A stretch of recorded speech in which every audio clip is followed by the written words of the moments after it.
നമ്മുടെ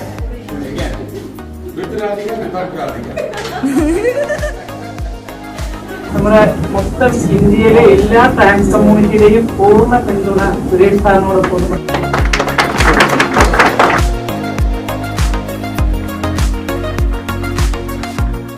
നമസ്കാരം. കോഴിക്കോട് സംഭവത്തിന് ശേഷം സുരേഷ് ഗോപിയെ അനുകൂലിച്ചും പ്രതികൂലിച്ചുമെല്ലാം തന്നെ ധാരാളം സോഷ്യൽ മീഡിയ പോസ്റ്റുകളൊക്കെ വന്നുകൊണ്ടിരിക്കുന്നുണ്ട്. അതിനിടയിൽ ഈ കേരളപ്പിറവി ദിനത്തിൽ ഒരു ഉച്ചയോടുകൂടി എറണാകുളത്ത് അമ്മയുടെ ഓഡിറ്റോറിയത്തിൽ വെച്ച മുംബൈ പ്രതീക്ഷ ഫൗണ്ടേഷൻ്റെ ട്രാൻസ്ജെൻഡേഴ്സിനോടൊപ്പമുള്ള കേരളപ്പിറവി ആഘോഷത്തിൽ ഞാനും പങ്കെടുത്തിരുന്നു. ഈ പരിപാടിയിൽ എനിക്ക് കാണാൻ കഴിഞ്ഞിട്ടുള്ള ഒരു പ്രത്യേകതരം കാര്യമുണ്ട്. അതായത് ഹഗ് വിത്ത് സുരേഷ് ഗോപി എന്നുള്ള ഒരു ഹാഷ്ടാഗ് ഈ സോഷ്യൽ മീഡിയയിലെല്ലാം തന്നെ ട്രെൻഡിങ് ആവുന്നതിനിടയിൽ സുരേഷ് ഗോപിയെ ഒന്ന് ഹഗ് ചെയ്യുക എന്നുള്ള താല്പര്യത്തോടു കൂടി ധാരാളം ആളുകളാണ് വരുന്നത്. അതായത് സുരേഷ് ഗോപിയെ ഒന്ന് ഹഗ് ചെയ്യുന്നു, സുരേഷ് ഗോപിയോടൊപ്പം ഒരു ചിത്രം എടുക്കുന്നു എന്നുള്ള ആവശ്യം പറഞ്ഞുകൊണ്ട് ധാരാളം ആളുകൾ വരുന്നു. പ്രത്യേകിച്ച് നമ്മുടെ ഫസ്റ്റ് റിപ്പോർട്ടിൻ്റെയൊക്കെ ഈ സോഷ്യൽ മീഡിയ പേജുകളിൽ ഇൻബോക്സിൽ വന്നിരുന്ന ചില കമൻറ്റുകളുണ്ട്, ചില മെസ്സേജുകളുണ്ട്.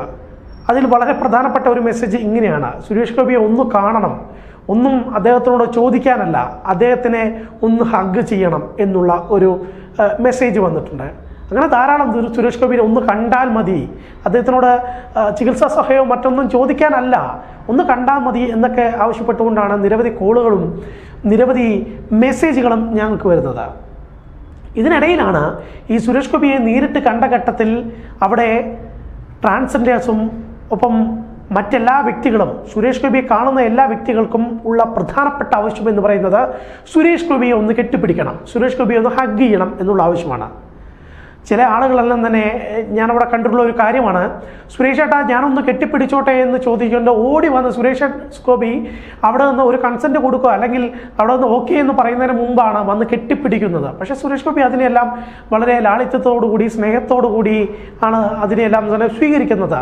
തിരിച്ചും അതേ രീതിയിൽ തന്നെയുള്ള ഒരു പ്രതികരണമാണ് അദ്ദേഹം നടത്തിയിരുന്നത്. ട്രാൻസാക്ഷന് വേണ്ടി ഇവിടെ ഇപ്പം രണ്ടുപേരുടേത് ഒരാൾ ഏറ്റെടുത്തു, പാർത്തൻ സാറ്, പിന്നെ ഒരാളുടേത് ജോൺ സാർ ഏറ്റെടുത്തു. അപ്പോൾ പിന്നെ ഈ വേദിയിൽ നിൽക്കുമ്പോൾ അതൊരു ബാധ്യതയാവുന്നത് കൊണ്ടല്ല, ഇത് ആദ്യം ഞാൻ പറയുന്ന ആളല്ലേ എന്ന് പറയുന്നുള്ള ഒരു തോന്നലുള്ളത് കൊണ്ടാണ്. ഞാൻ മനസ്സിലാക്കുന്ന ഏതാണ്ട് 2 ലക്ഷം രൂപ ഒരു സർജറിക്കാവുന്ന. അങ്ങനെ വന്നാൽ ഏതാണോ വലുത് അത് 10 ലക്ഷം ലക്ഷ്മി മോളുടെ പേരിൽ നിന്ന് ഇതിനു വേണ്ടി ഈ ട്രാൻസാക്ഷൻ അത് മാത്രമാണ് എനിക്കിപ്പോൾ തൽക്കാലം ചെയ്യാൻ കഴിയുന്നത്.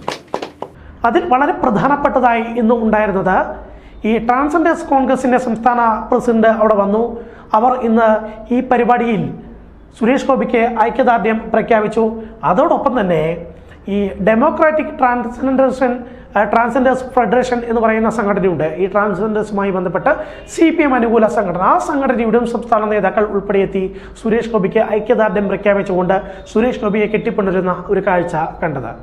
ഇതിനുശേഷം ഈ പരിപാടിയിൽ പങ്കെടുത്തിട്ടുള്ള ട്രാൻസ് സമൂഹത്തിന് ഒന്നടങ്കം സുരേഷ് ഗോപി ഉച്ചഭക്ഷണമടക്കം വിളമ്പിക്കൊടുത്തുകൊണ്ടാണ് അവിടെ നിന്നിറങ്ങിയത്. അതിനോടൊപ്പം തന്നെ അദ്ദേഹം പ്രധാനപ്പെട്ട ഒരു പ്രഖ്യാപനം നടത്തിയത് ട്രാൻസ് കമ്മ്യൂണിറ്റി എന്ന രീതിയിലല്ല, നിങ്ങൾ ഇനി പ്രമുഖ കമ്മ്യൂണിറ്റി എന്ന രീതിയിൽ തന്നെ അറിയപ്പെടണം എന്നുള്ള ഒരു പ്രഖ്യാപനം അവിടെ നടത്തുകയും ഒപ്പം തന്നെ 10 ലക്ഷം രൂപ ട്രാൻസ്ജെൻഡേഴ്സിൻ്റെ സർജറിക്ക് വേണ്ടി അദ്ദേഹം ചിലവിടും, അദ്ദേഹത്തിൻ്റെ മകളുടെ പേരിലുള്ള ചാരിറ്റി സംഘടനയിൽ നിന്ന് ചിലവിടണം എന്നുള്ള പ്രഖ്യാപനവും നടത്തിയിട്ടുണ്ട് അദ്ദേഹം.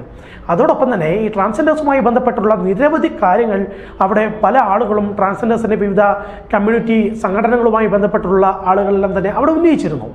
ഇവർക്കെല്ലാം തന്നെ കേന്ദ്രമന്ത്രി സ്മൃതി ഇറാനിയുമായി നേരിട്ടൊരു കൂടിക്കാഴ്ചയ്ക്കുള്ള അവസരവും ഏറ്റവും അടുത്ത ദിവസം തന്നെ ഉണ്ടാക്കി കൊടുക്കാം എന്നുള്ള ഉറപ്പും ട്രാൻസ്ജെൻഡേഴ്സ് കമ്മ്യൂണിറ്റി എന്നൊക്കെ മുമ്പാകെ സുരേഷ് ഗോപി അവിടെ നൽകിയുണ്ടായി. എന്തായാലും അവിടെ എത്തിയിട്ടുള്ള എല്ലാവരും തന്നെ സുരേഷ് ഗോപിക്ക് ഒരു വലിയ പിന്തുണ പ്രഖ്യാപിക്കുന്ന ഒരു നിലയാണ് അവിടെ ഉണ്ടായിരുന്നത്. സുരേഷ് ഗോപി അവിടെ എത്തിയിട്ടുള്ള ആളുകളുടെ എല്ലാം മനസ്സ് കീഴടക്കിക്കൊണ്ടതാണ് അവിടെ നിന്ന് പുറത്തേക്ക് ഇറങ്ങിയത്.